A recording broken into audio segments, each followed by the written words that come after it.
Hi friends, ఎలా ఉన్నారు? ఈ రోజు సాయంత్రం మా ఇంట్లో అందరికీ ఏదైనా స్నాక్స్ తినాలనిపించింది. అందుకే మా బిట్టుకి చాలా ఇష్టమైన పకోడీ ఇంకా ఆలూ బజ్జీ వేస్తున్నాను. మీలో ఎంతమందికి ఇష్టమో ఈ పకోడీ ఆలూ బజ్జీ? ఇంట్లో మనం తక్కువ ఆయిల్ తో శుభ్రంగా చేసుకుంటే ఆ తృప్తే వేరు కదా.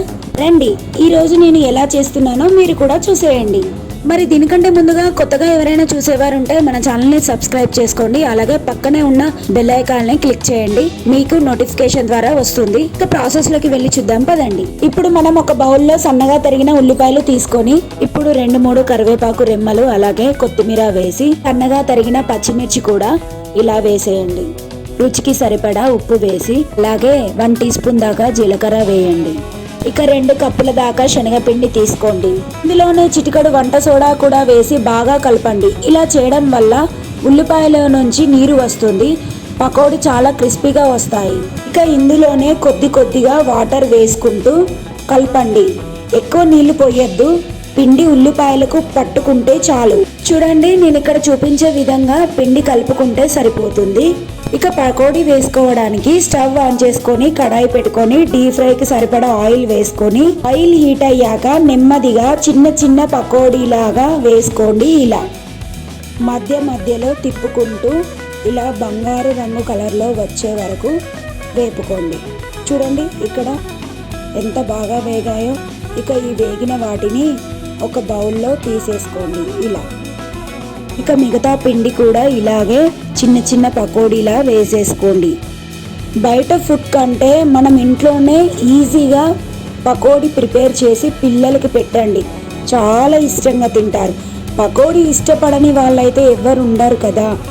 చాలా వరకు పిల్లలకి చాలా ఇష్టం పకోడీ అంటే. ఇలా నేను చేసే విధంగా చేసి పెట్టండి. ఇక వేసిన పకోడీ ఇలా మంచి కలర్ వచ్చాక ఇందాకటి బౌల్లో వేసేసుకోండి. అంతే, చాలా సింపుల్ గా ఆనియన్స్ పకోడీ రెడీ.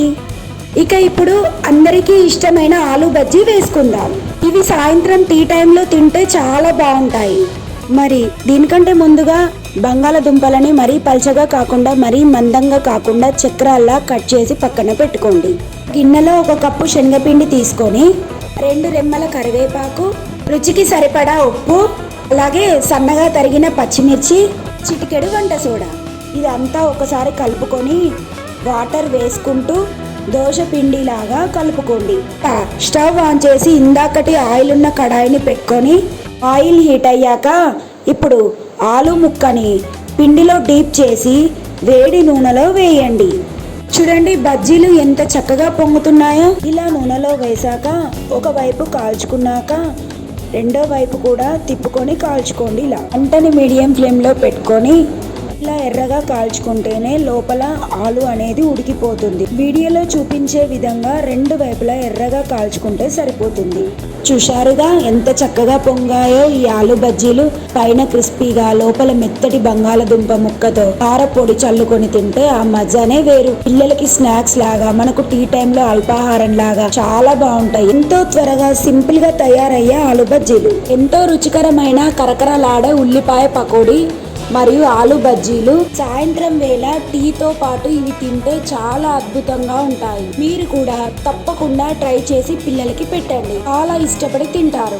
నేను చేసిన ఉల్లి పకోడీ ఇంకా ఆలు బజ్జీ నచ్చినట్లయితే మన ఛానల్ ని సబ్స్క్రైబ్ చేసుకోండి, అలాగే లైక్ చేసి షేర్ చేయండి మీ ఫ్రెండ్స్ అండ్ ఫ్యామిలీ మెంబర్స్ కి. ఇప్పుడు వీటిని అసలైన టేస్ట్ చేయడానికి మా బిట్టు రెడీగా ఉన్నాడు, చూద్దాం రండి.